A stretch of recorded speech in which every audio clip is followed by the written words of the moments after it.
Episode की शुरुआत school से होती है। इन सभी का एग्जाम चल रहा होता है और तभी इनकी टीचर बोलती है कि तुम्हारा टाइम खत्म हुआ, और फिर इनकी टीचर क्लास से चली जाती है। अब आकने के फ्रेंड्स बोलते हैं, आकने हमारे साथ शॉपिंग में चलोगी, हम स्कूल ट्रिप के लिए शॉपिंग कर रहे हैं। आकने बोलती है सॉरी बट आज मेरी प्रैक्टिस है।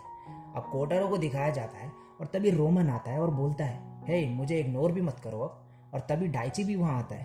वो पूछते हैं तुम्हारा टेस्ट कैसा गया। कोटारो बोलता है अच्छा नहीं।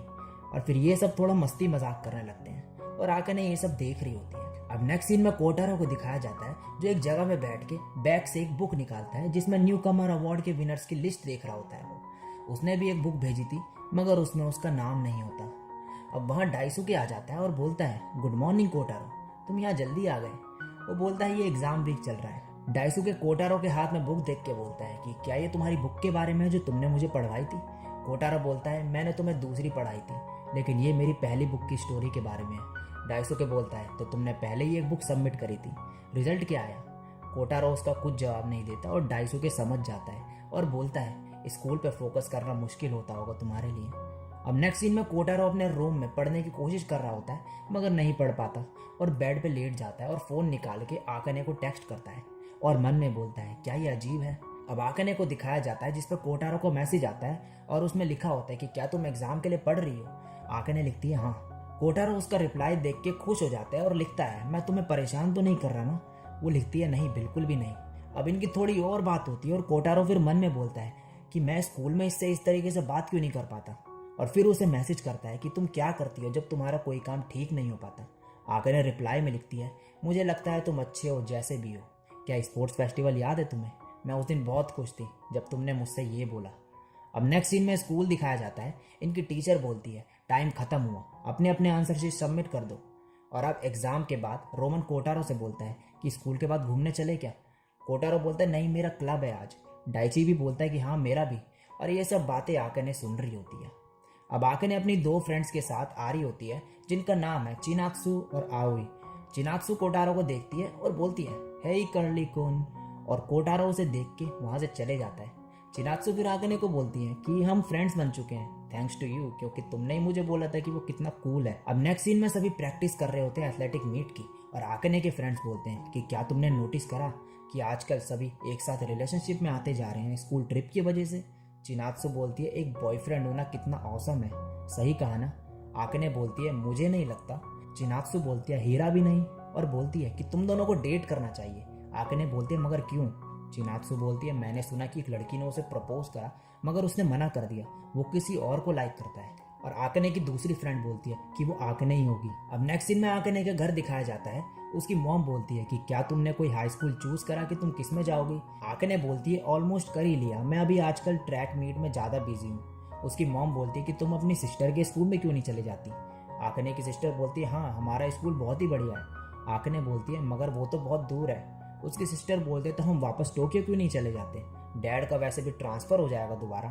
अब नेक्स्ट सीन में चिनात्सु को दिखाया जाता है जो रनिंग की प्रैक्टिस कर रही होती है और आकने की रेस को याद करती है। उसे भागते देख अब वो भी प्रैक्टिस में लगी हुई है और बोलती है मैं हार नहीं मानूंगी। अब नेक्स्ट सीन में कोटारो को दिखाया जाता है जो आकने को मैसेज करता है कि क्या तुम्हारा ट्रैक मीट आ रहा है। तभी आकने की सिस्टर बोलती है कि आजकल मैं तुम्हें देख रही हूँ कि तुम लाइन कुछ ज्यादा ही चला रही हो। आकने बोलते तुम अपना काम करो। फिर आकने रिप्लाई करती है कि हाँ संडे को है। कोटारो मन में बोलता है उस दिन तो मेरी प्रैक्टिस है। और फिर मैसेज करता है उस दिन मेरे को मंदिर जाना है तो मैं तुम्हारे लिए प्रे करूंगा। आकने बोलती है थैंक्स। अब कोटारो याद करता है जब उसने आकने की फ्रेंड को बात करते सुना था कि हीरा को आकने से डेट के लिए पूछना चाहिए, वो जरूर यस बोलेगी। और ये सब सोच के आकने से पूछना चाहता है कि क्या तुम किसी लड़के को लाइक करते हो, मगर वो सोचता है कि मुझे पूछना चाहिए या नहीं।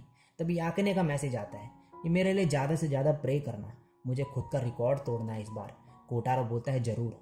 आकने फिर उसे थैंक्स लिखती है। अब ट्रैक मीट का दिन फाइनली आ जाता है और वहां पे आकने को देख के हीरा उसके पास आता है और बोलता है कि क्या तुम ठीक हो। आकने बोलती है हाँ। हीरा बोलता है कि क्या तुम्हें लगता है कि तुम अपना खुद का रिकॉर्ड तोड़ पाओगी। आकने बोलती है मुझे नहीं पता। हीरा बोलता है मुझे लगता है तुम तोड़ दोगी, तुम काफी मेहनत कर रही हो इसके लिए, हम अपना बेस्ट देंगे इसमें। और फिर बोलता है मीजुनो। आकने उसकी तरफ देखती है मगर फिर वो बोलता है कि छोड़ रहने दो और बाय बोल के फिर वहां से चले जाता है। अब एक तरफ कोटारो को दिखाया जाता है जो मंदिर में होता है और दूसरी तरफ आकने की रेस शुरू होने जा रही होती है। कोटारो वहाँ पे प्रे कर रहा होता है आकने के लिए और आकने की रेस यहाँ पे शुरू हो जाती है। आकने सबसे आगे निकल जाती है रेस स्टार्ट होते ही। अब नेक्स्ट सीन में कोटारो को दिखाया जाता है जो मंदिर में प्रैक्टिस कर रहा होता है सबके साथ फेस्टिवल की और सोच रहा होता है कि उसकी रेस कैसी गई होगी। और आकने ट्रैक मीट खत्म होने के बाद अपने फ्रेंड्स के साथ एक होटल में आई होती है। वहाँ पे वो जैसे ही कोटारो को मैसेज करने जा रही होती है उसका फ़ोन बंद हो जाता है और दूसरी तरफ कोटारो आकने का मैसेज का वेट कर रहा होता है और काफ़ी ज़्यादा परेशान भी होता है। अब इनकी प्रैक्टिस खत्म हो जाती है और कोटारो जा रहा होता है और तभी वो आकने को देखता है और फिर उससे बोलता है इधर आओ और उसे एक जगह लेकर जाता है। ये दोनों काफ़ी नर्वस होते हैं। तभी आकने बोलती है ये तुम्हारे हाथ में क्या है, ये फेस्टिवल के लिए है ना, क्या तुम भी उसका हिस्सा हो? कोटारो बोलता है हाँ। आकने बोलती है ये कितना कूल है। कोटारो बोलता है इसमें इतना भी कुछ खास नहीं। फिर कोटारो बोलता है तुम्हारी रेस कैसी गई? आकने बोलती है मैंने एक नया पर्सनल रिकॉर्ड बना दिया खुद का। कोटारो बोलता है ये तो बहुत ही बढ़िया बात है, कॉन्ग्रेचुलेशंस। आकने बोलती है थैंक्स और बोलती है ये बात मैं तुम्हें नहीं बता पाई क्योंकि मेरे फ़ोन की बैटरी ख़त्म हो गई थी। फिर आकने बोलती है मुझे लगा था तुम यहाँ होगे और तुम यही निकले। अब ये दोनों काफ़ी ज़्यादा नर्वस होते हैं। आकने मन में बोलती है ये काफ़ी ऑकवर्ड है और कोटारो मन में बोलता है किसी ने ट्रांसलेट किया था आई लव यू को मून कितना ब्यूटीफुल है में। क्या वो डाजा ही था या फिर नात्सुमे? फिर कोटारो आकने की तरफ देखता है और आकने को देख के वो बहुत ही ज़्यादा हैरान होता है। फिर वो बोलता है मून और आकने बोलती है कि क्या ये ब्यूटीफुल नहीं और हंसने लगती है। और फिर तभी कोटारो बोलता है कि क्या तुम मुझे डेट करोगी? और ये सुन के आकने हैरान हो जाती है। ये दोनों एक दूसरे की तरफ देखने लगते हैं और इसी के साथ ये एपिसोड यहीं पे ख़त्म हो जाता है। सो गाइस इस एपिसोड में हमें इस एनिमे के title as the moon so beautiful का असली मतलब बताया गया। जैसा कि कोटारो ने बोला कि the moon is beautiful isn't it, इसको ट्रांसलेट करा था किसी ने आई लव यू में, मतलब कि इसका दूसरा मतलब ये भी है कि आई लव यू। और जैसे कि कोटारो ने भी इस एपिसोड में बोला मून और आकने ने रिप्लाई करा कि इट्स ब्यूटीफुल इजंट इट, जिसका मतलब हुआ आई लव यू। और फिर कोटारो ने भी फाइनली उसको डेट के लिए पूछ ही ली। तो इस एपिसोड के साथ हमें इस एनिमे के टाइटल का मतलब भी पता चला और कोटारो और आकने की स्टोरी भी यहाँ से और आगे बढ़ती जा रही है। तो आगे के एपिसोड देखने के लिए चैनल पर बने रहो और ये वीडियो अच्छी लगी हो तो लाइक कर देना, कमेंट कर देना। चैनल पर पहली बार टपके हो तो सब्सक्राइब कर देना। आज के लिए बस इतना ही। मैं मिलता हूँ नेक्स्ट वीडियो में, तब तक के लिए सायोनारा, बाय।